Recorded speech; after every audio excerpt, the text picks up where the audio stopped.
Hello दोस्तों, स्वागत है आप लोग का आरएम एकेडमी में। तो दोस्तों हम आपके लिए फिटर ट्रेड के लिए दोस्तों मॉडल प्रैक्टिस सेट 6 लेकर आया हूं दोस्तों। और ये जो टॉपिक है मैं आपको बता दूं, फिटर ट्रेड ये आपका किरण बुक पब्लिकेशन से है दोस्तों। यहाँ पे यानी 5 मॉडल को हम लोगों ने कंप्लीट कर लिया है। ये आज का जो मॉडल होगा वो 6 होगा। और दोस्तों ये प्रैक्टिस सेट है, आपके 75 क्वेश्चन इसमें रहते हैं। सारे क्वेश्चनों को अच्छे से हम लोग क्लियर करेंगे। अगर दोस्तों चैनल पर नए हैं तो चैनल आरएम एकेडमी को जरूर सब्सक्राइब करिए, लाइक करिए और शेयर करिए।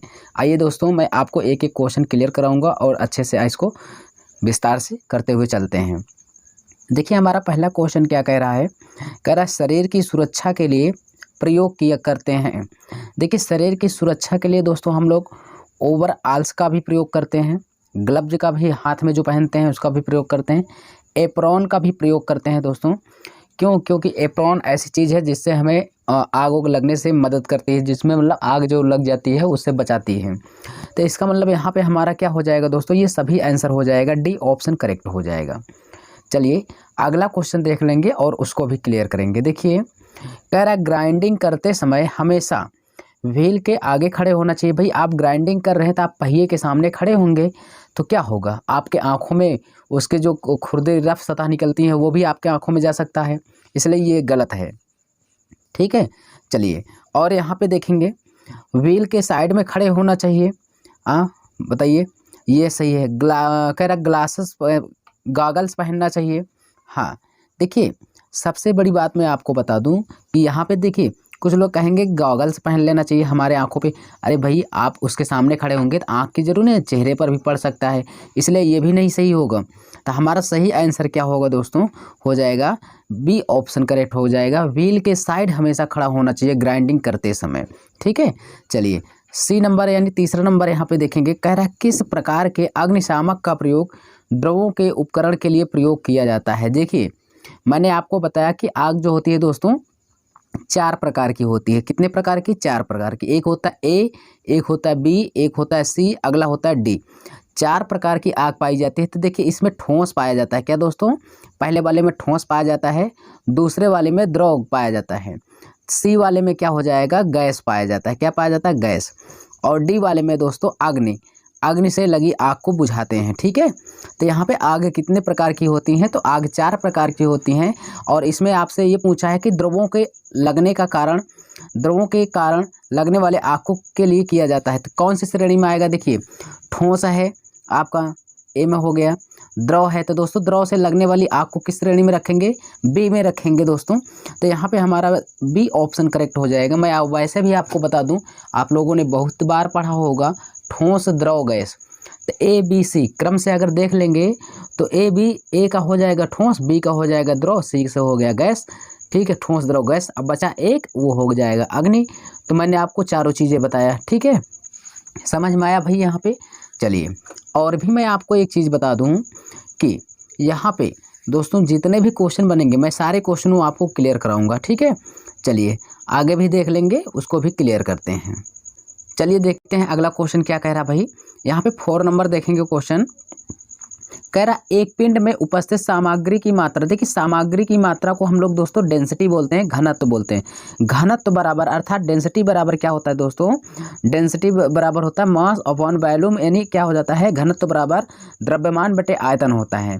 तो घनत्व का मात्रक जो होता है दोस्तों, कई बार पूछता है, घनत्व का मात्रक क्या हो जाता है, किलोग्राम प्रति मीटर क्यूब होता है। क्या होता है दोस्तों? घनत्व का मात्रक किलोग्राम प्रति मीटर क्यूब होता है, ये भी जानते रहना। ठीक है, और यहाँ पे दोस्तों भार, भार बराबर सूत्र होता है क्या, वेट बराबर क्या होता है, mg होता है दोस्तों, यानी द्रव्यमान गुणित गुरुत्वाकर्षण होता है। ठीक है, सारी चीज़ें मैंने आपको क्लियर कराया। चलिए आगे देख लेते हैं, उसको भी क्लियर करते हैं। ठीक है, चलिए आइए अगला क्वेश्चन देखते हैं। यानी कह रहा है कि वेग के परिवर्तन। ठीक है, कह रहा वेग के परिवर्तन की दर, वेग की परिवर्तन की दर को दोस्तों हम लोग क्या बोलते हैं, त्वरण। अगर वेग में परिवर्तन हो रहा है तो उसका हम कहते हैं त्वरण। ठीक है, तो यहाँ पे हमारा कौन सा आंसर हो जाएगा, 5 का, सॉरी कह रहा वेग विस्थापन के परिवर्तन की दर है। सॉरी यहाँ पे ये नहीं होगा, यहाँ पे हो जाएगा आपका बी ऑप्शन करेक्ट हो जाएगा। क्यों भाई? क्योंकि यहाँ पे कह रहा है कि वेग किसके परिवर्तन की दर है, विस्थापन के परिवर्तन की दर होती है। समझ में आया? और मैं त्वरण का जो सूत्र होता है दोस्तों, त्वरण का मात्रक जो होता है मीटर प्रति सेकंड स्क्वायर होता है त्वरण का मात्रक, ठीक है। और मैं आपको एक चीज़ बता दूं, क्या दोस्तों, बल बराबर होता है क्या, बल का मात्रक होता है न्यूटन होता है। आपको पता होगा बल का मात्रक क्या हो जाता है, न्यूटन होता है। और बल का सूत्र जो होता है एफ बराबर एम ए होता है, ठीक है। एम ए का मतलब क्या होता है, एफ का मतलब फोर्स हो गया, बल बराबर द्रव्यमान गुणे क्या हो जाएगा, त्वरण हो जाएगा। चलिए आगे देख लेंगे, उसको भी हम लोग क्लियर करते हैं। देखिए हमारे स्क्रीन पर क्वेश्चन दे रखा है, निम्नलिखित में से प्रत्यक्ष मापन उपकरण कौन सा है। प्रत्यक्ष मापन उपकरण, तो देखिए स्टील रूल जो होता है दोस्तों प्रत्यक्ष मापन उपकरण है। इसमें आपको तुरंत माप लेते हैं। ट्राई स्क्वायर है दोस्तों, ट्राई स्क्वायर जो होता है दोस्तों हमारा, पहली बात है यहाँ पे हमारा ये बी ऑप्शन करेक्ट हो गया, इसको आप समझिए। स्टील रूल जो होता है दोस्तों वो हाई कार्बन स्टील का बना होता है, किसका, हाई कार्बन स्टील का, ठीक है। हाई कार्बन स्टील का बना होता है स्टील रूल। ये प्रत्यक्ष मापी उपकरण होता है। रूल हमारे कई प्रकार के पाए जाते हैं। ट्राई स्क्वायर मैं आपको बता दूं, ट्राई स्क्वायर दोस्तों जिसको हम लोग गुनिया बोलते हैं, ये ऐसे प्रकार की होती है जो इसके बीच का 90 अंश का कोण होता है, ठीक है। गुनिया जो होता है दोस्तों 90 अंश के समकोण पर होता है। तो यहाँ पे एक ये होता है, इसमें लगा होता है स्टॉक लगा होता है, क्या लगा होता है, स्टॉक लगा होता है। और इसकी ब्लेड होती है, ब्लेड दोस्तों स्टील की बनी होती है, किसकी, ब्लेड जो होती है स्टील की बनी रहती है। और जिसका ये है, जो इसका जो दोस्तों ये होता है स्टॉक होता है, वो कास्ट आयरन का बनाया जाता है, ठीक है। समझ में आया। ट्राई स्क्वायर का प्रयोग हम समकोण को चेक करने के लिए प्रयोग करते हैं। इतनी बातें आपको क्लियर हुआ भाई। चलिए कोई बात नहीं है, और भी आगे देख लेंगे हम, उसको क्लियर करते हैं। ये देखिए आपका 7 नंबर क्वेश्चन क्या कह रहा है, एक ड्रिल किए गए छिद्र के थ्रेडिंग का कार्य कहलाता है। एक छिद्र किए गए यानी पहले से ये छिद्र है, ड्रिल से हमने इसको छिद्र कर दिया है, इस छिद्र को थ्रेडिंग करना। थ्रेडिंग का मतलब इसमें चूड़ी काटना। तो चूड़ी देखिए कोई छिद्र है, छिद्र के अंदर अगर आप चूड़ी काटेंगे तो उसको हम टाइपिंग बोलते हैं दोस्तों, टाइपिंग ही तो बोलेंगे, लैपिंग तो होगा नहीं। लैपिंग से दोस्तों हम लोग सतह को एकदम चिकना करते हैं। रेमिंग के द्वारा दोस्तों होल को बड़ा और क्या करते हैं, बड़ा करते हैं और साफ करते हैं। तो यहाँ पे हमारा थ्रेडिंग का कार्य, थ्रेडिंग नहीं कहेंगे, ड्रिल के द्वारा छिद्र को थ्रेडिंग का कार्य कहलाता है। क्या दोस्तों, आपका थ्रेडिंग का कार्य तो टाइपिंग तो होता ही है, पर यहाँ पे आपका टाइपिंग हो जाएगा, डी ऑप्शन आपका करेक्ट हो जाएगा, ठीक है। चलिए यहाँ पे आपको मैंने बताया, देखिए सारी चीज़ें आप लोग पता होना चाहिए भाई, ठीक है। चलते हैं आगे, अगला क्वेश्चन देखेंगे। ये 8 नंबर क्वेश्चन क्या कह रहा है, हैंडल जिसमें डाई को पकड़कर घुमाते हैं उसका नाम है डाई स्टॉक। सबसे पहले इसको जानिए, ठीक है। जिसके द्वारा, देखिए हैंडल जिसके द्वारा डाई को पकड़ते हैं, डाई को पकड़कर घुमाते हैं, उसको हम डाई स्टॉक कहते हैं। तो यानी हमारा हो जाएगा बी ऑप्शन करेक्ट हो जाएगा। क्लियर भाई। इसकी बॉडी यहाँ पे पर डाई को पकड़ने के समायोजित करने के लिए स्क्रूज भी लगे होते हैं। इतनी बातें आपको पता होना चाहिए। चलते हैं अगला क्वेश्चन। यहाँ पे कह रहा है यहाँ पे कह रहा है यम 10, ठीक है। मेट्रिक थ्रेड है, यम का मतलब मेट्रिक थ्रेड होता है जो चूड़ी होती है, 10 mm का है व्यास, और इसकी पिच है 1.5। थ्रेड को टैप के साइज के काटने के लिए ड्रिल छिद्र के आकार। तो यहाँ पे जब भी टैप के साइज पूछे, आपके ड्रिल की साइज, टैप ड्रिल की साइज पूछे दोस्तों, किसका, टैप ड्रिल की साइज अगर पूछे तो आपको कुछ नहीं करना है, आपको करना है क्या, टैप साइज, क्या करना है दोस्तों, टैप साइज माइनस पिच कर देना है। टैप आपका साइज कितना है, टैप का साइज आपका 10 है, 10 में से आप 1.5 ये पिच होता है, ठीक है। तो इसमें घटा दीजिए, तो 10 में से दोस्तों 1.5 आपका घट जाएगा, तो कितना बचेगा, 8.5 बचेगा। तो यानी यहाँ पे आपका सी ऑप्शन करेक्ट हो जाएगा। क्लियर भाई। चलते हैं अगले क्वेश्चन पे। देखिए हमारा अगला क्वेश्चन है 10 नंबर, क्या कह रहा है, कह रहा है ड्रिलिंग जिग की बुश। ड्रिलिंग जिग की बुश दोस्तों जो बनाई जाती है वो कार्बन स्टील से बनाई जाती है, आपको पता होना चाहिए। कॉपर यानी कास्ट आयरन से दोस्तों जितने भी मशीनों के बेड होते हैं उससे बनाए जाते हैं, यानी लेथ मशीन का बेड कास्ट आयरन का। कास्ट आयरन में दोस्तों कूलेंट का प्रयोग नहीं करते हैं हम लोग, कूलेंट में ड्राई का प्रयोग करते हैं, सूखे पाउडर का, ठीक है ना, प्रयोग करते हैं इसके कूलेंट में, ठीक है। यहाँ पे मैं बता दूं आपका कि जो दोस्तों वेल्डिंग में जो नोजल बना होता है, नोजल जो वेल्डिंग में नोजल बना होता है वो किसका बना होता है, कॉपर का बना होता है, ये भी आपको पता होना चाहिए। कॉपर किस अयस्क से प्राप्त होता है, पायराइट से, ठीक है, ये भी आपको पता होना चाहिए। तो यहाँ पे आपका बी ऑप्शन करेक्ट हो जाएगा, यानी 10 का डी ऑप्शन करेक्ट हो जाएगा, कार्बन स्टील। तो ड्रिलिंग जिग की बुश किससे बनाई जाती है, कार्बन स्टील से बनाई जाती है, जिससे आपको भाई पता होना चाहिए, ठीक है। चलिए अगला क्वेश्चन देख लेते हैं। वेधन कह रहा है वेधन जिग बुशिंग आमतौर पर केक को कठोरित करने के लिए जिग को नुकसान से सुरक्षित रखते हैं, नहीं, ये बातें गलत हैं। चलते हैं आगे देख लेते हैं भाई। यहाँ पे अगला यहाँ पे देखेंगे ऑप्शन कह रहा है बिना निघर्षण द्वारा या विदारण के औजार को यथार्थता निर्देशित करते हुए दीर्घकालीन आयु सुनिश्चित करना। हाँ, यही आपका सही हो जाएगा, बी ऑप्शन आपका करेक्ट होगा। चलिए नेक्स्ट क्वेश्चन देखते हैं। जो नेक्स्ट क्वेश्चन है भाई वो आपके स्क्रीन पर है, देखिए क्या कह रहा है। कह रहा एक रीमर सही करने के लिए किया जाता है। एक रीमर का प्रयोग सही करने के लिए, देखिए ड्रिल किए छिद्र के आकार और स्थान, छिद्र का आकार और गोलाई, ड्रिल किए छिद्र का फिनिश स्थान, ड्रिल किए छिद्र को फिनिश और आकार। देखिए ड्रिल जो छिद्र होता है उसको फिनिश करता है, यानी उसका आकार। देखिए रीमर क्या है, शॉर्टकट में समझिए, रीमर का मतलब ये क्या करता है दोस्तों, छेद को दोस्तों बड़ा करता है और प्लस ये इसको क्या करता है, मतलब बड़ा करता है और साफ करता है, बस यही इसका काम है। तो ये दोस्तों इसका ड्रिल क्या करेगा, छिद्र का आकार बढ़ाएगा, छेद को बड़ा करेगा और उसको गोलाई में करेगा।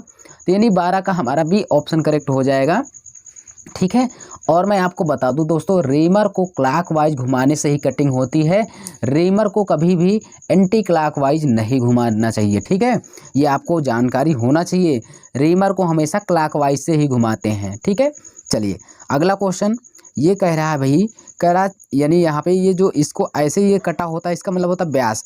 तो यानी व्यास 6H7 छिद्र के स्टील वर्क पीस की में रिम करना किस आकार के ड्रिल आवश्यक है। तो यहाँ पे आपका हो जाएगा, यहाँ पे दोस्तों हो जाएगा जो ऑप्शन होगा यहाँ पे बी ऑप्शन करेक्ट हो जाएगा, ठीक है। चलते हैं अगले क्वेश्चन पे। ये देखिए क्या कह रहा है, एक रिम्ड छिद्र में बुरा सतह फिनिश के कारण पैच है। इस दोष के कारण, देखिए आपने रीमिंग किया, मान लेते हैं आपने रीमिंग बहुत अच्छे से करना आपको आता है, छेद को बड़ा करना और साफ करना, पर दोस्तों उसमें छिद्र में थोड़ा थोड़ा सा क्या पैच के तरह बन गया है उसमें, है। तो इसमें दोस्तों अपर्याप्त शीतलक आपूर्ति हो जाएगा, डी ऑप्शन, सॉरी, ठीक है ना। क्लियर भाई, यहाँ पे डी होगा, ये वाला नहीं होगा अपर्याप्त अलाउंस, यहाँ पे डी होगा शीतलक ना पहुँचने के कारण, ठीक है। चलिए अगला क्वेश्चन देखते हैं। अगला हमारा है 15 नंबर, क्या कह रहा है, चाकू धार, ठीक है। चाकू धार रेती का अनुप्रस्थ काट कैसा होता है। चाकू धार जो होती है रेती दोस्तों वो त्रिकोणीय होती है। तो यहाँ पे आपका हो जाएगा फर्स्ट ऑप्शन करेक्ट हो जाएगा। और मैं आपको बता दूं भाई कि इसका प्रयोग वहाँ करते हैं जहाँ 30 डिग्री से कम जाब को बनाने के लिए व फाइल करने के लिए। त्रिकोणीय फाइल का प्रयोग कहाँ करते हैं, जहाँ पे 30 डिग्री से कम काम करना है वहाँ पर हम इसको प्रयोग करते हैं। और दोस्तों मैं बता दूं, अर्धगोल रेती को, इसी को हम रैस्प कट रेती बोलते हैं, रैस्प कट रेती, इसका प्रयोग लकड़ी को, चमड़े को काटने के लिए हम प्रयोग करते हैं। वर्गाकार फाइल का प्रयोग दोस्तों हम लोग 90 डिग्री समकोण काटने के लिए प्रयोग करते हैं, ठीक है। चलिए अगला क्वेश्चन यहाँ पे कह रहा है, एक एल्यूमिनियम ब्लॉक को स्मूथ फिनिश काट करने के लिए इनमें से कट का सबसे उपयोगी है। तो यहाँ पे हो जाएगा हमारा एकल कट हो जाएगा। एल्यूमिनियम दोस्तों जो होता है उस पर एक ही दिशा में दांते कटे होते हैं। एल्यूमिनियम पे जो स्मूथ होता है वो एक ही तरह दांते कटे होते हैं। और मैं बता दूं, इस रेती का प्रयोग मुलायम धातु को काटने के लिए, ठीक है। यहाँ पे मैं आपको बता दूं, एल्यूमिनियम का जो प्रयोग होता है, एल्यूमिनियम का प्रयोग मुलायम धातु जैसे हो गया आपका पीतल को काटना, एल्यूमिनियम को काटना दोस्तों, ब्रास को काटना यानी कांसे को, तांबे को काटना, ठीक है। चलिए यहाँ से देखते हैं आगे, अगला क्वेश्चन देखते हैं। यहाँ पे रैस्प कट फाइल के बारे में मैंने बता दिया कि इसके से द्वारा दोस्तों इसे अर्धगोलाकार रेती भी कहते हैं। ये क्या करती है, चमड़े को, लकड़ी को काटती है, ठीक है। चलिए कह रहा भारतीय मानक ब्यूरो द्वारा फाइल के ग्रेडों की संस्तुति। देखिए फाइल के ग्रेडों की संस्तुति करना है तो मैं आपको बता दूं, सबसे पहले आपका होता है बॉस्टर्ड फाइल होती है, द्वितीय कट फाइल होती है, फिर निष्कोण होती है, फिर पूर्ण निष्कोण होती है। तो यहाँ पे आपका हो जाएगा 17 का सी ऑप्शन। और मैं बता दूं, जो फाइल होती है दोस्तों हाई कार्बन स्टील की बनाई जाती है, ठीक है। किसी जॉब पर अनावश्यक धातुओं को काट करके उसको अलग करती है फाइल, ठीक है। इतनी बातें क्लियर भाई आपको। चलिए यहाँ से देखते हैं और आगे चलते हैं अगले क्वेश्चन पे। ये रहा हमारा नेक्स्ट क्वेश्चन, कह रहा बेंच वाइज स्पेंडल किससे बना होता है। तो बेंच वाइज का स्पेंडल जो होता है दोस्तों मृदु स्टील, जिसे हम माइल्ड स्टील बोलते हैं, माइल्ड स्टील बोलते हैं, ये मृदु स्टील है। बेंच वाइज का जो हो दोस्तों बेड वो होता है, बेंच वाइज का जो पार्ट होता है वो दोस्तों जो उसका होता है उसको हम किसका बनाते हैं, कास्ट आयरन का बनाते हैं। ठीक है, उसका जो बेड होता है हम उसको कास्ट आयरन का बनाते हैं, लेकिन जो उसका स्पेंडल होता है उसे माइल्ड स्टील से बनाते हैं। चलिए इतनी बातें आपको समझ में आया भाई। चलिए अगला देखेंगे। देखिए कांसा है ना, कांसा में आपको क्या क्या मिलकर बना होता है कांसा में। ठीक है, टिन होता है और तांबा होता है। क्या होता है दोस्तों, टिन होता है और तांबा, टिन और तांबा मिलकर यहाँ पे कांसे का निर्माण होता है। चलिए अगला क्वेश्चन देखते हैं और उसको भी क्लियर करते हैं। यह रहा हमारा 19 नंबर क्वेश्चन। क्या कह रहा है, कह रहा वाइस क्लैंप का के लिए उपयोग किया जाता है। वाइस क्लैंप को इसलिए प्रयोग करते हैं दोस्तों क्योंकि कठोर जबड़ों की रक्षा करना नहीं, कृत्यांश को दृढ़ता से परिष्कृत पृष्ठ को सुरक्षित रखने के लिए वाइस क्लैंप का इसलिए प्रयोग करते हैं क्योंकि परिष्कृत पृष्ठ को सुरक्षित रखता है। यहाँ पे ये सी ऑप्शन आपका करेक्ट हो जाएगा। ठीक है, बेंच वाइज का जो उसकी साइज होती है दोस्तों, उसका बेंच वाइज जब हम मार्केट में लेने जाते हैं तो इसको हम जा की चौड़ाई से लिया जाता है, किसकी, जा की चौड़ाई से। और मैं बता दूं वाइज की जो जा होती है दोस्तों टूल स्टील की बनाई जाती है। किसकी बनाई जाती है, टूल स्टील की बनाई जाती है। ये बातें आपको क्लियर हुआ भाई। चलते हैं अगले क्वेश्चन पे। कह रहा वी ब्लॉक में एक तरफ टटम यानी ग्रूव होता है, उसे कहते हैं, उसे दोस्तों एक तरफ ग्रूव होता है तो उसे हम क्या कहते हैं, सिंगल लेवल कहते हैं। बोलिए, सिंगल लेवल कहते हैं। अगर दोनों तरफ ग्रूव कटा है तो उसे हम डबल कहेंगे, डबल लेवल। लेकिन मैं आपको बता दूं दोस्तों वी ब्लॉक हमारा ऐसे कुछ करके बनता है। ठीक है, ऐसे करके बना होता है वी ब्लॉक। इसमें हम गोलाकार पाइप को रखते हैं। ठीक है, गोलाकार पाइप को रखते हैं, ये 4 कोनों से पकड़ता है। बहुत पूछता है वी ब्लॉक कितनी जगह से पकड़ता है भाई, 4 जगह से पकड़ता है। ये 90 अंश के कोण पर होता है। तीसरा क्वेश्चन, ये दोस्तों आपका 2 ग्रेटों में पाया जाता है, पहला और दूसरा। जो ये होता है वी ब्लॉक ये 90 डिग्री पर पकड़ता है, 4 यानी 90 डिग्री पर होता है 4 कोनों से। और ये गोलाकार गोल आकृति या रॉड को, ये व्यास को चेक करता है। ठीक है ना, ये जांच करता है यानी उसको पकड़ने का कार्य करता है। इतनी बातें क्लियर। चलते हैं अगले क्वेश्चन पे। कह रहा 1 हार्स पावर बराबर 746 वाट होता है। अब देखिए वाट आ गया तो यहाँ पे मैं आपको बता दूं कि जो P होता है ना, P का मतलब होता है वाट, वाट बराबर क्या होता है, टाइम। शक्ति बराबर होता है कार्य बटे समय होता है। और मैं बता दूं यहाँ पे, ठीक है, आपको पता होना चाहिए शक्ति का मात्रक, कार्य करने की दर को हम लोग दोस्तों शक्ति बोलते हैं। कार्य करने की दर को हम लोग शक्ति बोलते हैं। ठीक है, शक्ति का मात्रक वाट होता है। क्या होता है दोस्तों, वाट होता है। जूल प्रति सेकंड होता है, जूल प्रति सेकंड भी होता है शक्ति का मात्रक। ठीक है, चलिए अगला क्वेश्चन हम लोग देखेंगे। कर 6 बुशों को औसत व्यास 18 mm है। यदि एक बुश सम्मिलित किया जाता है तो औसत इसका इतना हो जाता है 18.2 mm। 7वें बुश का व्यास कितना होगा। देखिए जब भी ऐसे क्वेश्चन आए तो आपको कोई दिक्कत लेना नहीं है। ठीक है, क्यों दोस्तों, आपको थोड़ा भी दिक्कत नहीं लेना है, मैं आपको बता दूं। ठीक है, यहाँ पे हो जाएगा आपका ये डी ऑप्शन। आप कहेंगे कैसा, देखिए 6 बुश का औसत व्यास कितना है, 18। ठीक है, तो मैं आपको बताया हूँ कि ए नंबर होता है, एवरेज होता है। ठीक है, नंबर होता है एवरेज। देखिए नंबर का मतलब 6 है, इसका एवरेज कितना 18, तो कितना हो गया 18 छक्का, ये इधर हो जाएगा नंबर एवरेज का मतलब कुल संख्या, 18 छक्का 108 हो गया। इतनी बातें क्लियर। अब कह रहा है इसमें एक बुश और आ जाता है। ठीक है, ये कहा ना कि यदि एक बुश और सम्मिलित किया जाता है तो इसका औसत हो जाता है इतना, यानी एक बुश और, यानी इसमें आ गए भाई एक और आ गया, तो इसमें एक और आ गया तो कितना हो गया, ये 7 हो गया, तो इसका औसत हो गया 18.2 हो गया। बस अब गुणा कर दीजिए तो कितना हो जाएगा, 18.2 में जब गुणा करेंगे दोस्तों तो ये हो जाएगा 7 दूना 14 हो जाएगा। ठीक है, 7 8 56 157 हो जाएगा, 5 बचा 7 1 कम 7 5 12 हो जाएगा, 127.4 हो जाएगा। जब हम इसमें और इसके बीच का डिफरेंस ले लेंगे तो दोस्तों 127.4 माइनस 108, अगर इसको हम घटा देंगे तो यहाँ पे आ जाएगा 4। ठीक है, और यहाँ पे हो जाएगा 17 में से 8 गया कितना हो जाएगा 9 हो गया, और यहाँ पे 1 बचा, ये हो जाएगा 19.4। ठीक है, सॉरी हाँ, तो 19.4 mm हो जाएगा। तो यहाँ पे ये आपका डी ऑप्शन नहीं होगा। देखिए थोड़ा सा अभी अगर इसको सॉल्व ना करते दोस्तों, देखिए थोड़ा सा 2 mm में गड़बड़ हो जाता ना, तो इसलिए सॉल्व कर लिया करिए, ठीक है। तो यहाँ पे ये डी ऑप्शन नहीं होगा, क्या हो जाएगा, सी ऑप्शन हमारा करेक्ट हो जाएगा। क्लियर भाई। इस हिसाब को क्वेश्चनों को बहुत ही जल्दी से आप लगा पाएंगे, ठीक है। कोई इसमें दिक्कत नहीं होता है, बस आपको थोड़ा बहुत आना चाहिए, ठीक है। चलते हैं हम लोग अगले क्वेश्चन पे, उसको भी क्लियर करते हैं। ये रहा दोस्तों हमारा, कह रहा मुख्य पैमाने 9 डिवीजन के साथ मिल रहे 10 डिवीजन वाले मेट्रिक वर्नियर कैलिपर सबसे छोटी संख्या, कह रहा यदि मुख्य पैमाने के 1 डिवीजन मिलीमीटर है तो कौन सी हो जाएगी, तो 0.01 मिलीमीटर होगा। तो यानी यहाँ पे हमारा यहाँ पे कौन सा हो जाएगा, सी ऑप्शन हमारा करेक्ट हो जाएगा, ठीक है। चलते हैं अगले क्वेश्चन पे। अगला क्वेश्चन कह रहा है किसके बियरिंग उच्च ताप सहन कर सकते हैं। तो दोस्तों जो टेफ्लॉन होता है ना, इसके बियरिंग उच्च ताप को सहन कर सकता है। टेफ्लॉन जो होता है दोस्तों हल्के लोड के लिए प्रयोग करता है। टेफ्लॉन जो का प्रयोग दोस्तों हल्के लोड के लिए प्रयोग करते हैं, ठीक है। चलिए यहाँ पे आगे देख लेंगे और उसको भी हम लोग क्लियर कर लेते हैं। भाई सारे क्वेश्चनों को कवर करना है हमें 75, अगर हम एक क्वेश्चन पे ज़्यादा टाइम लगाएंगे तो नहीं पहुँच पाएंगे, ठीक है। अभी तो 25 ही नंबर चल रहा है। देखिए कह रहा है सॉफ्ट के बियरिंग के अंदर अतिव्याप्ति, ठीक है, ओवरलैप्ड भाग को कहा जाता है, तो हम उसको जनरल कहते हैं, यानी हमारा ए ऑप्शन करेक्ट हो जाएगा। बताइए समझ में आया। चलते हैं।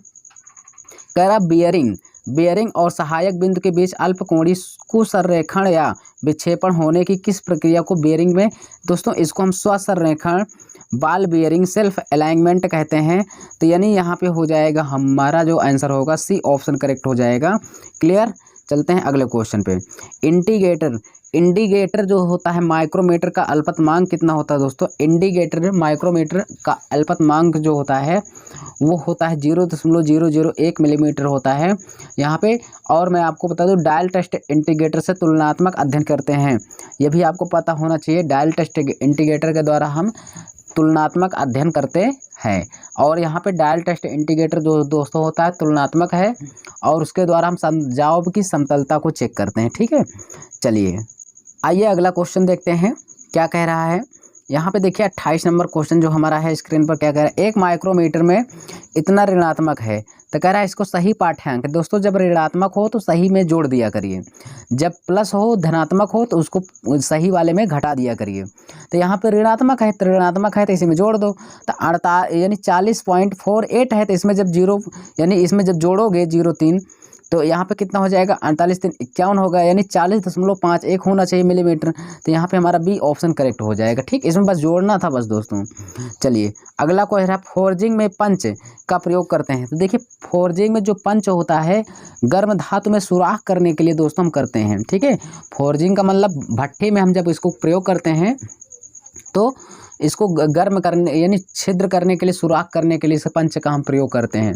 और मैं आपको बता दूं दोस्तों पंच जो होता है दोस्तों ये किसका बनाया जाता है, उच्च कार्बन स्टील का, यानी हाई कार्बन स्टील का बनाया जाता है। इसके टिप को हार्ड किया जाता है। देखिए पंच 3 प्रकार के होते हैं, एक प्रिक पंच होता है, एक डॉट पंच होता है, एक सेंटर पंच। सारे पंच के बारे में हमें जानकारी अच्छे से होना चाहिए, अगर ऊपर जानकारी लेंगे तो आपको समझ में नहीं आएगा। प्रिक पंच जो होता है 30 डिग्री पर होता है दोस्तों, डॉट पंच जो होता है 60 डिग्री पर होता है, सेंटर पंच जो होता है 90 डिग्री पर बना होता है। तो ये पंच के कोण भी आपको आना चाहिए। चलिए अगला क्वेश्चन देखते हैं। चलिए अगला क्वेश्चन देखेंगे क्या कह रहा है।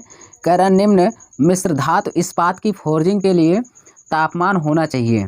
यहाँ पे इसके तापमान के लिए दोस्तों कितना होना चाहिए, आपको सबको पता होगा कि ये 1100 डिग्री सेल्सियस होता है, ये तो आपको पता ही होना चाहिए, ठीक है। अगर कार्बन स्टील के लिए पूछे, अगर हमें कार्बन स्टील के लिए पूछे तो ये 1100 से लेकर कहाँ तक होता है, 1290 डिग्री सेंटीग्रेड होता है, ठीक है। चलिए अगला क्वेश्चन कह रहा है उच्च कार्बन इस्पात लौहकारी करने के लिए इसे तब तक गर्म किया जाना चाहिए, कब तक, जब तक कि इसका रंग हल्का पीला नहीं हो जाता। हाँ, इसे तब तक हम गर्म करेंगे दोस्तों जब तक कि ये हल्का सा पीला नहीं हो जाता, ठीक है। सी ऑप्शन करेक्ट हो जाएगा। चलिए आइए अगला क्वेश्चन देखते हैं। कह रहा किसी सामग्री की श्रांति का प्रतिरोध निम्न द्वारा मापा जाता है। तो देखिए इसका जो प्रतिरोध होता है श्रांति का, वो हो जाएगा आपका आंसर कौन सा हो जाएगा, तो यहाँ से हो जाएगा सहनशीलता सीमा हो जाएगा, डी ऑप्शन करेक्ट होगा। आइए, करा झटके व संघात को सहन करता है कौन भाई, कठोरता होता है। झटके और संघात को सहन करता है कौन, कठोरता होता है, सॉरी यहाँ पे आपका होना चाहिए चीमड़ता होना चाहिए। झटके और संघात को कौन सहन करता है, तो यहाँ पे हो जाएगा चीमड़ता। ठीक है, तन्यता का मतलब किसी पदार्थ को तार के रूप में पीट कर खींचने में प्रयोग करते हैं, तन्यता। भंगुरता का मतलब होता है कास्ट आयरन होता है, जिसे हम ढलवा लोहा बोलते हैं। वो क्या होता है दोस्तों, उसको पीटने पर भंगुर होता है, टूट टूट कर बिखर जाता है।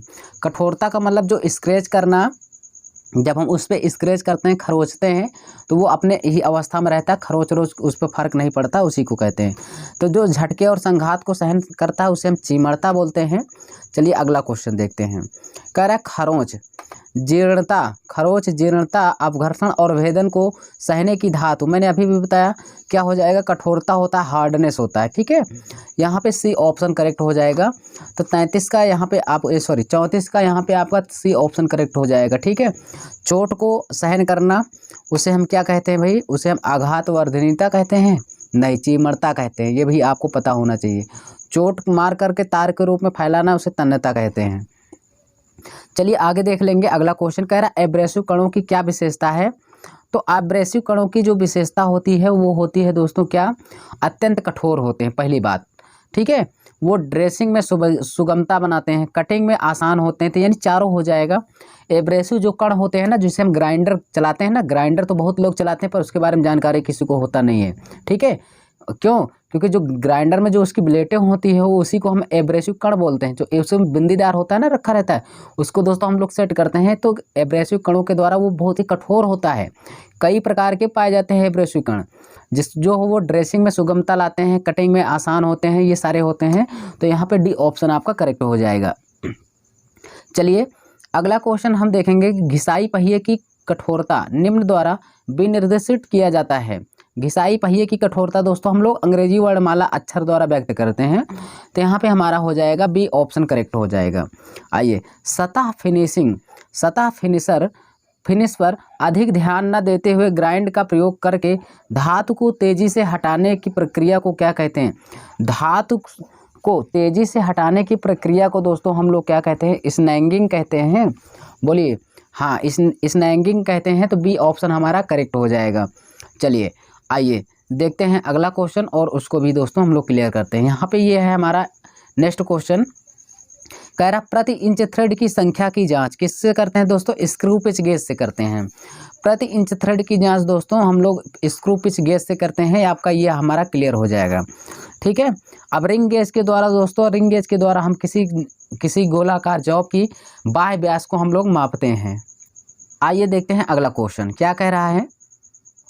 यहाँ पे आपको कह रहा है भाई, यहाँ पे बटरेस थ्रेड, ठीक है, ये इसका मतलब क्या हो जाएगा, बटरेस थ्रेड का कोण जो होता है वो होता है 55 डिग्री। कितना होता है, 55 डिग्री होता है बैटरेस थ्रेड का। और ये बहुत ज़्यादा पूछा, सॉरी 55 नहीं यार, ये 45 होता है। यहाँ पे सी ऑप्शन हो जाएगा, 45 होता है। लेकिन ये जो होता है दोस्तों, मैं आपको एक बात बता दूं, यहाँ पे ये तो आपका हो जाएगा 45 डिग्री, ठीक है, बैटरेस थ्रेड का। 29 डिग्री आपका होता है एक्मे थ्रेड। एक्मे थ्रेड का मतलब होता है एक्मे थ्रेड, जिसको हम लोग दोस्तों लेथ मशीन में प्रयोग करते हैं। क्लियर है, लेथ मशीन में प्रयोग करते हैं एक्मे थ्रेड।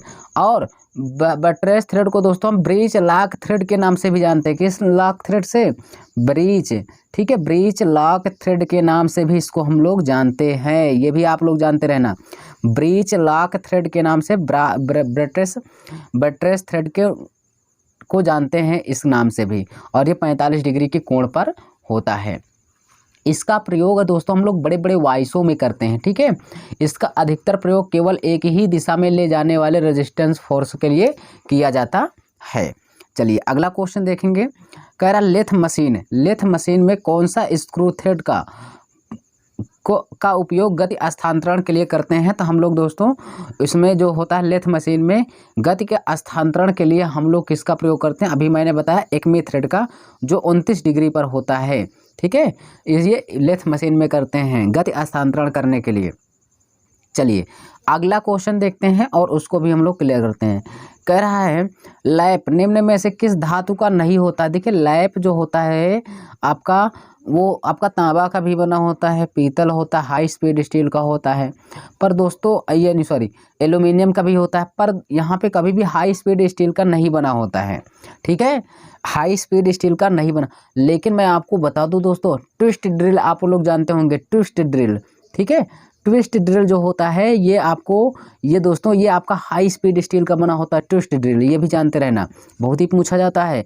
लेकिन अगर यहाँ लैप के लिए कौन कौन धातु का प्रयोग करते हैं, पीतल, तांबा, एल्यूमिनियम। अब यहाँ पे क्या करेंगे, पीता आए, अब मतलब पी से पीतल हो गया, ता से तांबा, एल्यूमिनियम से आय से एल्यूमिनियम हो गया, तो पिता आय। लैप में क्या क्या प्रयोग करते हैं, पिता आय, यानी पीतल, तांबा, एल्यूमिनियम, हाई स्पीड स्टील नहीं होगा। ठीक है, तो ए ऑप्शन इसका आंसर होगा। आइए, कह रहा है एक परिशुद्ध सतह का कि किस विधि द्वारा अच्छी फिनिशिंग की जाती है। एक अच्छी फिनिशिंग करना है तो हम लोग दोस्तों यहाँ पे हम करेंगे रीमिंग के द्वारा। ठीक है, फाइलिंग से उतना अच्छा हो नहीं पाता है। ठीक है, तो इसके किसके द्वारा, देखिए यहाँ पे बोरिंग भी है, होनिंग भी है। थोड़ा सा हम लोग यहाँ पे क्लियर करके तभी इसको जवाब देंगे। क्यों भाई, यहाँ पे क्योंकि गलत ना होने पाए। सबसे अच्छा यहाँ पे देखिए होनिंग का प्रयोग अधिकांश आंतरिक बेलनाकार सतहों को फिनिश करने के लिए करते हैं। ठीक है, और यहाँ पे मैं आपको बता दूँ ये हो जाएगा आपका रेमिंग ना होगा, होनिंग होगा, क्योंकि यहाँ पे कहा एक परिशुद्ध सतह किस विधि द्वारा अच्छी फिनिशिंग की जाती है। तो अच्छी फिनिशिंग होनिंग के द्वारा होता है। रेमिंग तो दोस्तों छेद को बड़ा करता है और होल को साफ करता है। होल को साफ कर देगा, एकदम परिशुद्ध नहीं करेगा, इसलिए हम होनिंग का प्रयोग करते हैं। और देखिए बोरिंग आपका लिखा है ना, देखिए ड्रिल, ड्रिल का मतलब ड्रिल से आपने एक छिद्र कर दिया। अब इसमें बोरिंग करने का मतलब ड्रिल इतना बड़ा था, अब इसको बोरिंग करेगा, बोरिंग करने का मतलब इसको छेद को और बड़ा कर देगा पूरा साइज में। ठीक है, इसी को कहते हैं हम बोरिंग करना। चलिए आगे देखेंगे। यहाँ पे अगला क्वेश्चन कह रहा है लौह और अलौह धातु के बारे में सुपर फिनिशिंग के लिए किस प्रक्रिया का प्रयोग करते हैं। देखिए सुपर फिनिशिंग के लिए दोस्तों हम लोग किसका, होनिंग का प्रयोग करते हैं। लैपिंग भी है, ये भी आप लोग जानते हैं। ग्राइंडिंग से उतना अच्छा हम लोग, जिसको प्रेशर बोलते हैं, उससे अच्छा नहीं होगा, फाइलिंग से भी नहीं होगा, बचा लैपिंग और होनिंग। तो यहाँ पे आपका क्या हो जाएगा बताइए, यहाँ पे आपका होनिंग होगा। सुपर फिनिशिंग के लिए दोस्तों होनिंग का प्रयोग करते हैं। लैपिंग में मैंने बताया कौन कौन से धातु का प्रयोग करते हैं, पिता आय, क्या क्या पी से क्या हो गया, पीतल हो गया। ठीक है, हुआ कि नहीं होता, हुआ। ता से तांबा हो गया, आय से एल्यूमिनियम हो गया, पीतल, तांबा, एल्यूमिनियम। ठीक है, चलते हैं अगले क्वेश्चन पे। आइए अगला क्वेश्चन देखते हैं। कह रहा है कि किसी भी स्नेहक की सबसे महत्वपूर्ण गुणवत्ता क्या है। सबसे महत्वपूर्ण गुणवत्ता ये होती है कि उसकी श्यानता कितनी है। श्यानता के ऊपर डिपेंड करता है। किसी भी स्नेहक की सबसे अच्छी गुणवत्ता श्यानता होती है। श्यानता तरल पदार्थ का वह गुण होता है जो दो परतों के बीच घर्षण पर निर्भर करता है। श्यानता दोस्तों गाढ़ापन को दर्शाता है। किसको, श्यानता गाढ़ापन को दर्शाता है।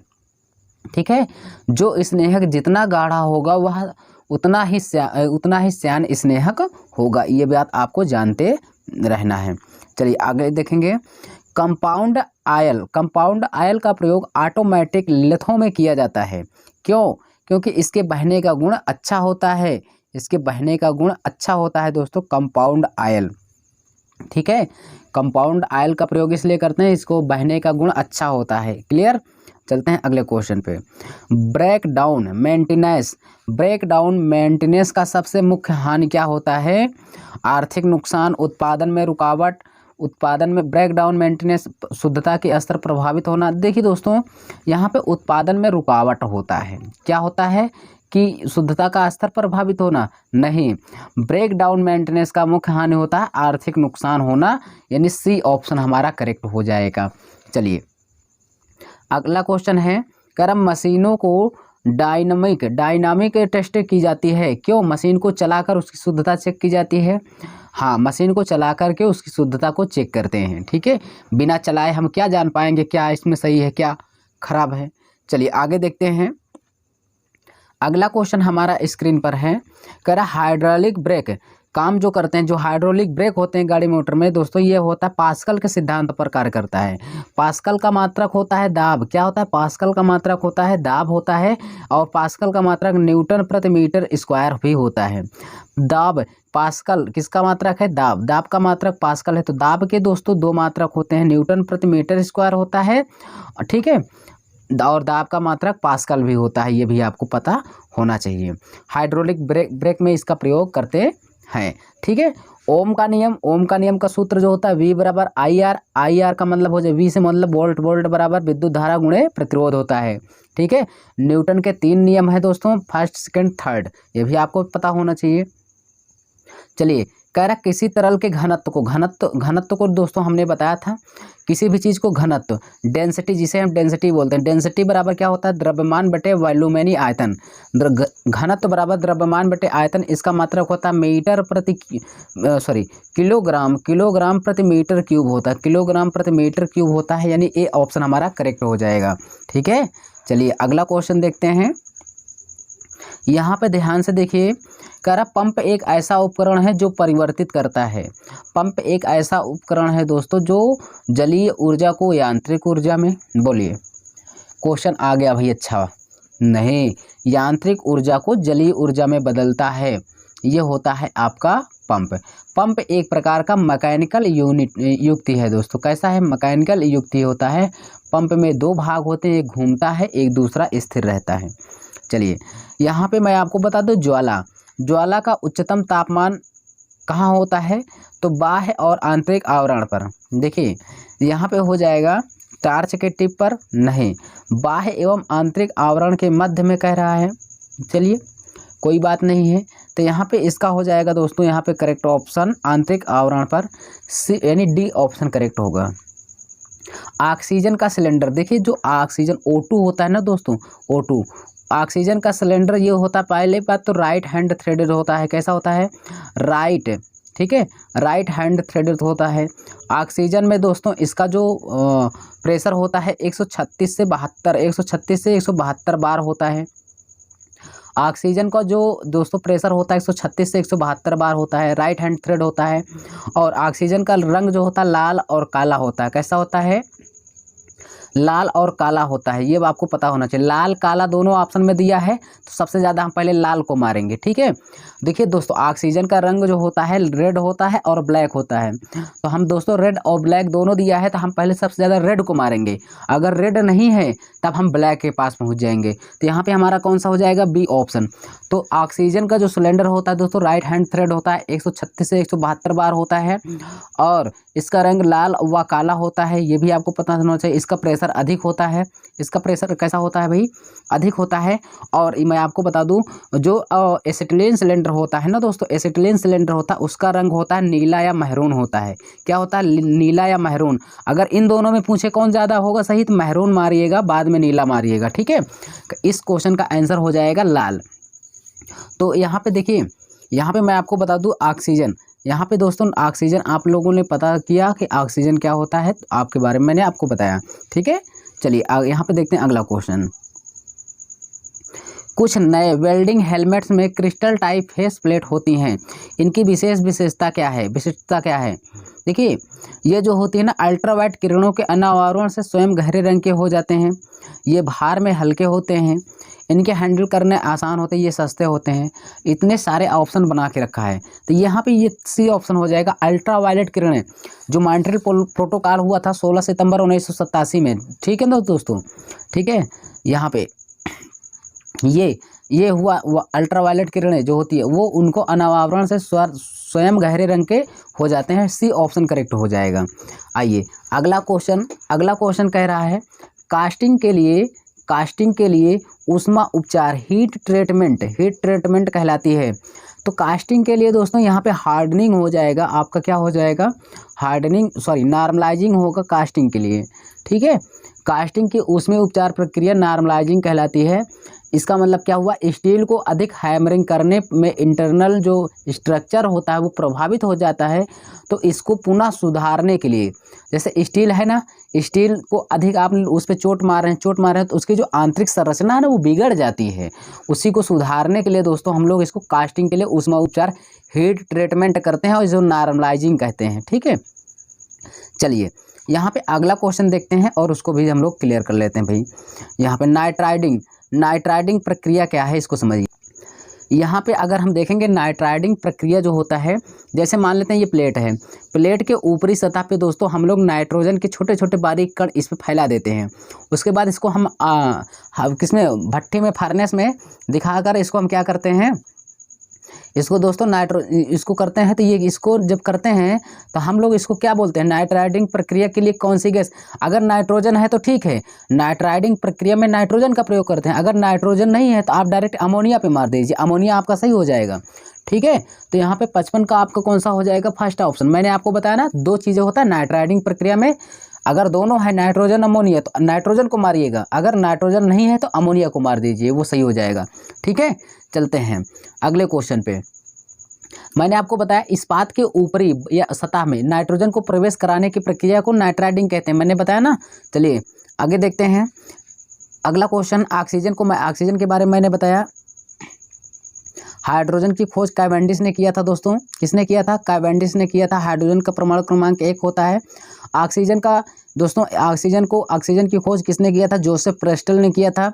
ऑक्सीजन की खोज जोसेफ प्रेस्टल ने किया था। वायुमंडल में लगभग 21% के आसपास पाया जाता है ऑक्सीजन। एसिटिलीन को फलों को पकाने के लिए प्रयोग करते हैं, ये भी आपको पता होना चाहिए। चलते हैं अगले क्वेश्चन पे। ये कह रहा है भाई, यहाँ पे कह रहा है लेथ, एक लेथ बेड की जो सतह होती है वो कैसी होती है, सही होनी चाहिए। अगर लेथ की जो बेड होती है अगर वो रुखड़ी है, रुच है, साफ नहीं है दोस्तों, साफ ऑप्शन नहीं मतलब सही होना चाहिए, एकदम बराबर होना चाहिए। तो यहाँ पे हमारा सी ऑप्शन करेक्ट हो जाएगा। और मैं आपको बता दूं लेथ का जो बेड होता है ना दोस्तों, बेड वो आपका कास्ट आयरन का बनाया जाता है, जिसे हम ढलवा लोहा कहते हैं। ये दोस्तों इस कास्ट आयरन का इसलिए बनाया जाए, हाई कंप्रेसिव स्ट्रेंथ होता है, ये झटके को सहन करता है, ये जल्दी से इधर उधर होने नहीं देता है।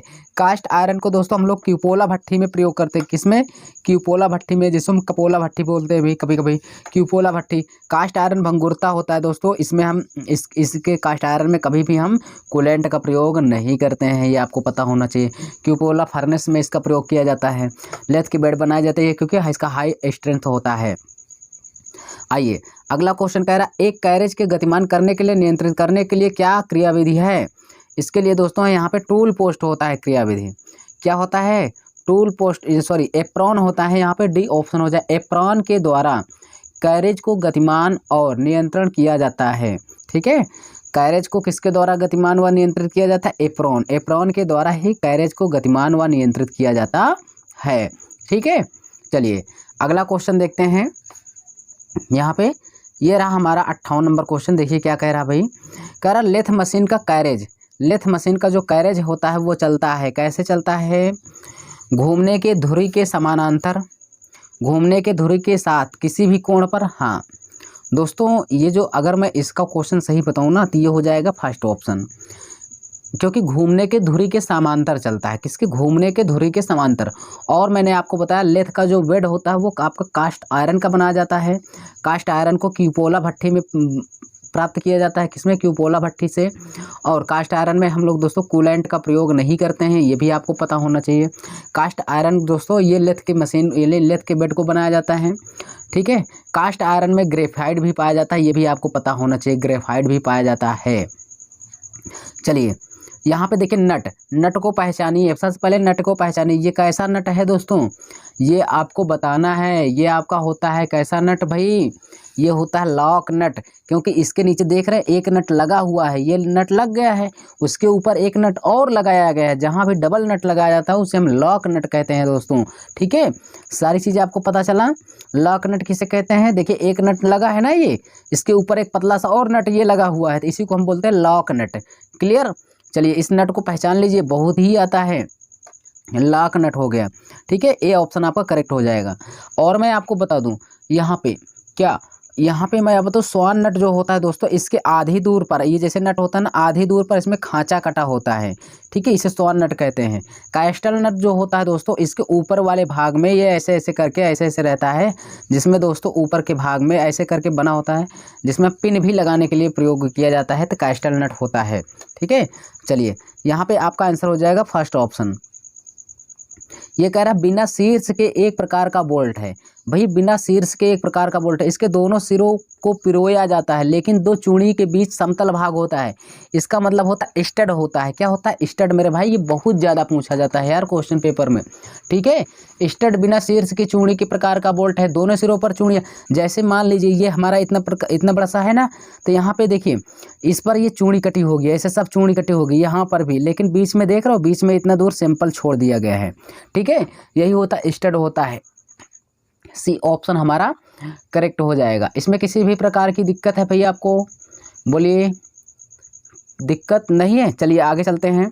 यहाँ पे कह रहा है 61 नंबर, कह रहा है स्प्लिट पिन। स्प्लिट पिन को किस प्रकार की लॉकिंग करने के लिए प्रयोग किया जाता है, ठीक है।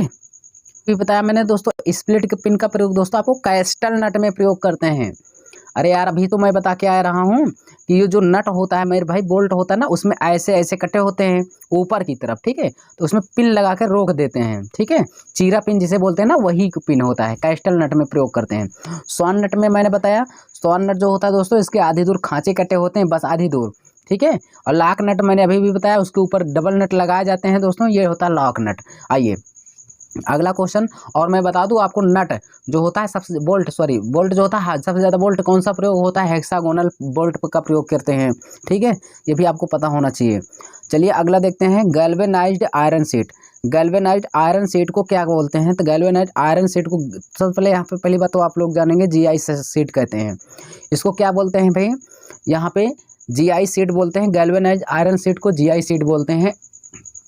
इस शीट को जंग से बचाने के लिए जिंक की परत चढ़ी, अगर जिस पर जिंक का परत चढ़ा देते हैं उसको गैल्वेनाइज्ड बोलते हैं, और यह प्रक्रिया यसद लेपन कहलाता है, ठीक है। जब जिंक की परत को उसके ऊपर चढ़ा देते हैं तो उसे यसद लेपन कहते हैं।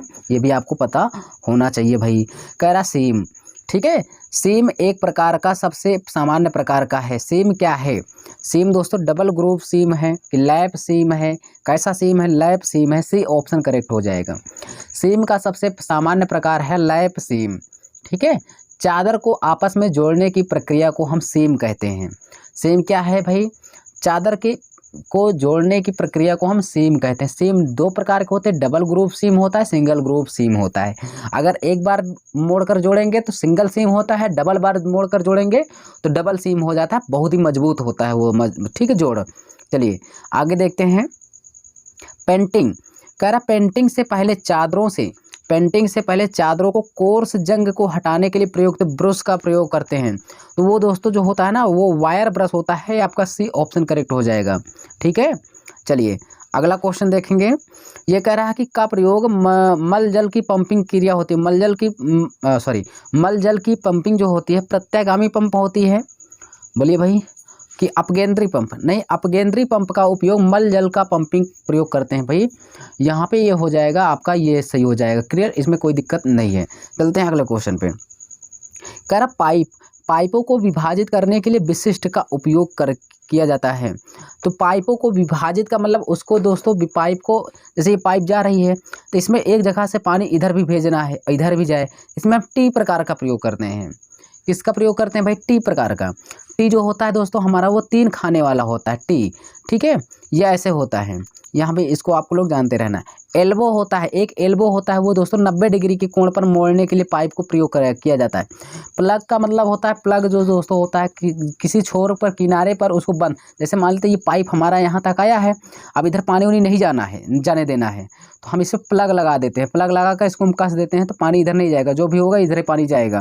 प्लग समझ में आया आपको? अब ये प्लग नहीं है लाइट वाला, समझ रहे हैं ना सब कुछ, ठीक है। टी के बारे में बताया हमने, एल्बो के बारे में बताया। एल्बो 90 अंश के कोण पर होता है। एक होता है रिड्यूसिंग पाइप, रिसीडिंग पाइप होता है दोस्तों, ये बहुत ही पूछा जाता है। देखिए इस क्वेश्चन का तो आंसर मैंने आपको बता दिया। रिसीडिंग पाइप जो होता है वो अधिक व्यास से, जैसे इतना बड़ा व्यास से कम व्यास की पानी को ले जाना, ठीक है। जैसे आप मान लेते हैं कि इतना बड़ा व्यास का है ये पाइप। इसमें कम व्यास के पानी को ले जाना है तो यहाँ से बड़ा होगा, लेकिन आगे चल कर ये पतला सा व्यास बनाकर पानी आपको निकालेगा। ठीक है, रिड्यूसिंग पाइप का प्रयोग करते हैं। एक होता है यूनियन जोड़। यूनियन जोड़ जो होता है दोस्तों टेम्परेरी जोड़ होता है, बहुत ही ज़्यादा पूछा जाता है पाइप के लिए। क्लियर, समझ में आ रहा है ना। चलिए आगे देखते हैं अगला क्वेश्चन भाई, वो भी क्लियर करते हैं। ये रहा आपके सामने, करण निम्नलिखित में से कौन सा विधि का प्रयोग आमतौर पर जीआई पाइपों पर चूड़ी काटने के लिए करते हैं। देखिए अगर हम बात करें कि पाइपों पर, अगर पाइपों पर का मतलब पाइप के ऊपर चूड़ी काट रहा है, तो देखिए टैप के द्वारा दोस्तों, टैप के द्वारा तो हम लोग क्या करते हैं, टैप के द्वारा पाइप में अंदरूनी चूड़ी को काटते हैं। डाई के द्वारा दोस्तों हम लोग बाहरी चूड़ी काटते हैं, लेकिन डाई स्टाक नहीं होगा। डाई स्टाक के द्वारा तो दोस्तों हम लोग पकड़ कर चूड़ियाँ काटते हैं। ठीक है, लेकिन यहाँ पे अगर चूड़ी काटना है तो यहाँ पे डाई स्टाक ही होगा दोस्तों। ठीक है, क्योंकि आमतौर पर जीआई पाइपों में चूड़ी को काटने के लिए डाई स्टाक विधि का ही प्रयोग किया जाता है। आपको समझ में आया। बोलिए चलते हैं अगले क्वेश्चन पे। कह रहा स्ट्रेट सैंक ड्रिल। स्ट्रेट सैंक ड्रिल में पकड़ा जाता है। देखिए स्ट्रेट सैंक ड्रिल को किसके द्वारा पकड़ा जाता है, तो मैं आपको बता दूं दोस्तों, उसमें जो सॉकेट तो होता ही है, पर उसमें जो पकड़वाता है ना वो आर्बर होता है। आर्बर क्या करता है, आर्बर के द्वारा ड्रिल को उसमें ड्रिल चक में पकड़ा जाता है। ठीक है, कौन पकड़वाता है, आर्बर। लेकिन दोस्तों और मैं बता दूं कौन पकड़ता है, किस में पकड़ता है, तो ड्रिल चक में पकड़ता है। किस में पकड़ता है, ड्रिल चक में पकड़ता है। ये भी आपको पता होना चाहिए। तो यहाँ पे बी ऑप्शन, सॉरी क्लियर। यहाँ पे मैं आपको थोड़ा सा जानकारी मैं और अच्छे से देना चाहता हूँ। देखिए मान लेते ये हमारा ड्रिल है, ठीक है, ये इसमें आपका ये है ड्रिल चक, इसी में ड्रिल लगेगा। मान लेते हैं इसमें ड्रिल लगेगा, तो ये ड्रिल को उठाकर इसमें कौन ले जाता है, आर्बर। आर्बर ले जाएगा, इसमें लगाएगा। लेकिन जब ये ड्रिल इसमें लगा देगा तो कौन इसको ड्रिल को पकड़ लेगा, तो ये ड्रिल चक जो है ना, ये ड्रिल चक ड्रिल को पकड़ लेगा। ठीक है, तो ड्रिल को, स्ट्रेट सैंक ड्रिल को कौन पकड़ता है, ड्रिल चक पकड़ता है। इतनी बातें आपको क्लियर चला, पता चला भाई। चलते हैं अगले क्वेश्चन में। एक छिद्र जो एक घटक के पूर्ण गहनता से नहीं बना सकता है, एक छिद्र जो पूर्ण घटकता से, उसे हम बोलते हैं अंध छिद्र। जब दोस्तों कोई छिद्र हो रहा है, जब पूरा छिद्र नहीं हुआ है, तो उसको हम अंध छिद्र के नाम से जानेंगे। ठीक है, तो यहाँ पे हमारा हो जाएगा कौन सा भाई, बी ऑप्शन करेक्ट हो जाएगा।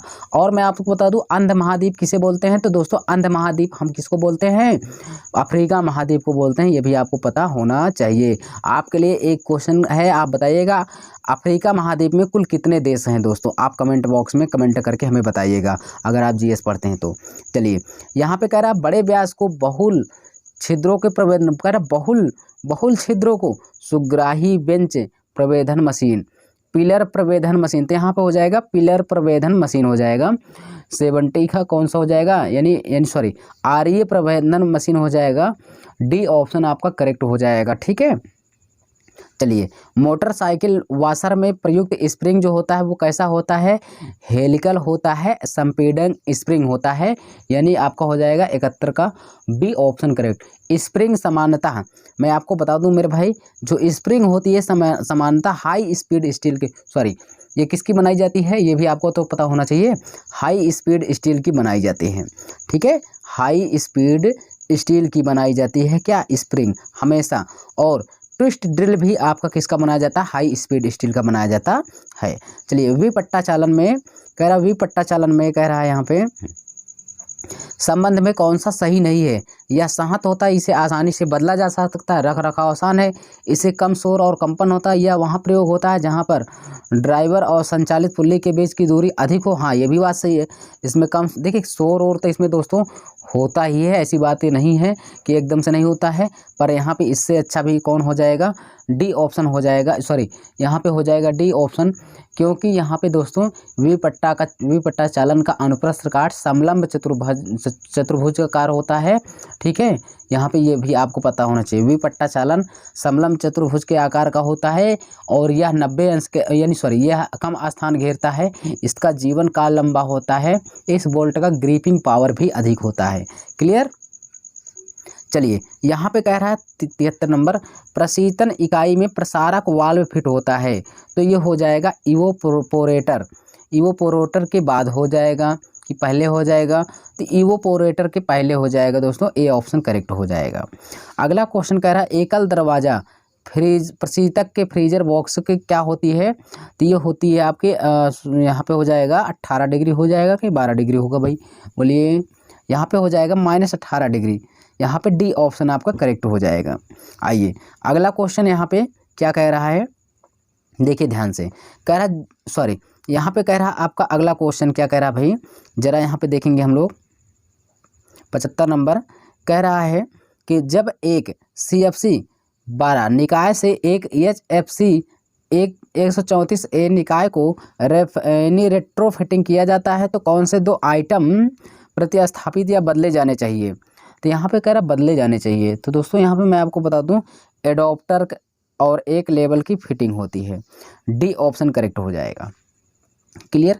अगर दोस्तों इस चैनल पर आप नए रहे होंगे तो RM एकेडमी के चैनल को जरूर सब्सक्राइब करिएगा दोस्तों, शेयर करिए ज़्यादा से ज़्यादा वीडियो, लाइक करिए। और मैं इसी तरह दोस्तों आपको मैं किरण बुक के जितने भी दोस्तों प्रैक्टिस सेट मॉडल हैं मैं सारे क्वेश्चनों को क्लियर कराऊंगा। और मैं बता दूं आपके पिछले मॉडल सेट इस वीडियो को अपलोड कर दिया हूँ, प्ले लिस्ट में जाकर आप देख सकते हैं। ठीक है, हम मिलेंगे आपको नेक्स्ट वीडियो।